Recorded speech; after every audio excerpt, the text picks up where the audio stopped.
Welcome to the banker lamp. Please enjoy the video. You start by shutting power and verifying the chosen vent exit. This prevents shocks and keeps wiring predictable. Once done, mark the fan center on the ceiling and trace the housing template. You want the duct to run straight with minimal bends. Make a small pilot hole through the ceiling to confirm clear cavity and no hidden pipes. Now cut the ceiling opening with a jigsaw, support the surrounding drywall, and prepare to secure the fan housing into the framing for a tight, vibration-free install. Next, push the duct through the ceiling cavity toward the chosen exit, roof or sidewall, and keep the run as short and straight as possible because airflow drops with each bend. Make electrical connections at the fan, following color codes, ground the unit and use a switch-rated cable, then tuck connections into a proper box. Once the duct is aligned, fasten with clamps and seal every seam with foil tape to maintain pressure.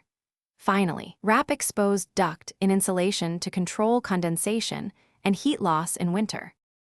Now fasten the fan housing to joists using the manufacturer screws so the unit doesn't rattle.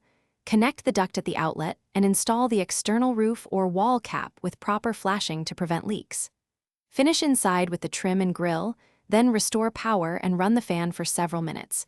You should feel steady airflow at the grill. If performance is weak, inspect the inline damper, confirm duct diameter and path, and reseal any gaps. This troubleshooting step usually solves most airflow problems. Thanks for watching. If this was helpful, leave a like and consider subscribing. See you next time.